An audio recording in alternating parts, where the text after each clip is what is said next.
vez que ya hemos visto el tema de magonismo, vamos a pasar al tema del club antireeleccionista.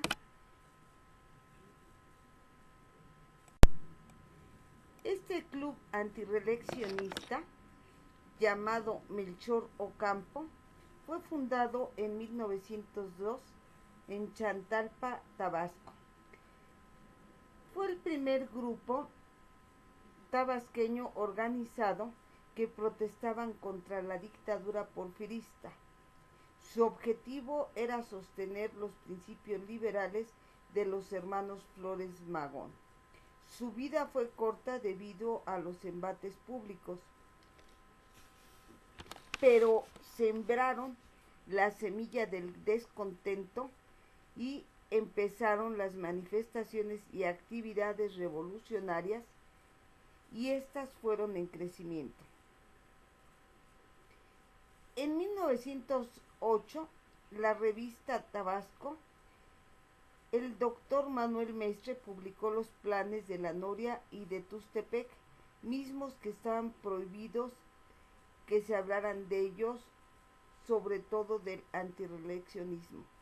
De esta forma, el pueblo fue tomando conciencia de la imposibilidad del régimen.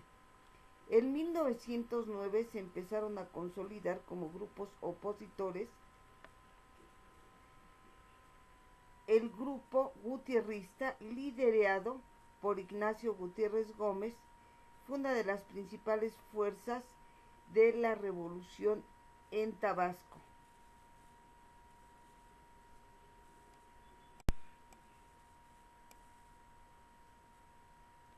Se dio inicio al proceso revolucionario. Empezó a escucharse cómo los opositores del régimen manifestaban su descontento. Tanto Mestre como José María Pino Suárez desde Yucatán se unieron al movimiento maderista, y así es como en 1909 se fundó el Club Antireeleccionista Melchor Ocampo, que postulaba básicamente los principios maderistas.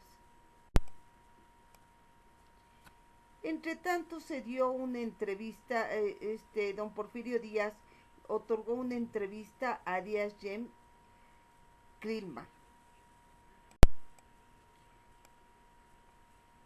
Esta entrevista se dio en el año de 1908, en el mes de marzo, en el que fue titulada como el presidente Díaz, héroe de las Américas, y se produjeron algunos fragmentos de la entrevista en diferentes periódicos como El Imparcial, y en editoriales La Iberia, El Diario del Hogar y La Patria de México. Este fue un parteaguas que detonó la efervescencia política rumbo a las elecciones de 1910. Se dieron a conocer 3 anuncios importantes durante esta entrevista. Primero, hubo un reconocimiento por parte de Porfirio Díaz que los mexicanos ya estaban preparados para lo que era la democracia, esperando pacientemente a que llegue el día en el que el pueblo estuviera preparado para escoger y cambiar gobernantes en cada elección, sin peligro de revoluciones armadas. Y dijo: creo que ha llegado el momento. El segundo anuncio fue que Porfirio Díaz anunciaba el retiro de la vida política. Me retiraré cuando termine el presente periodo y no volveré a gobernar otra vez. Y en el tercer anuncio abrió la puerta para que la oposición dejara la clandestinidad y compitiera dentro de lo que es la ley. Y les dijo: les doy la bienvenida a cualquier partido oposicionista de la República Mexicana. Si aparece, lo consideraré como una bendición y no como un mal.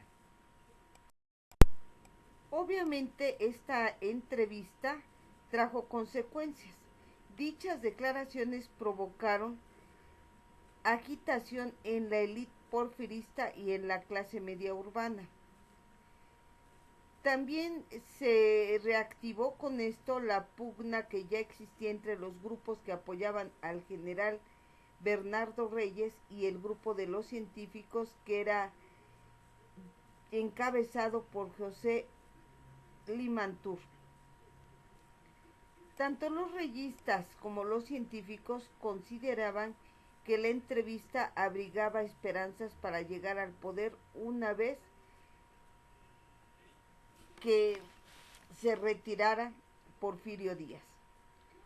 La élite, al no ver con claridad en el contexto nacional, menospreció la conciencia política que gestaba en la clase media.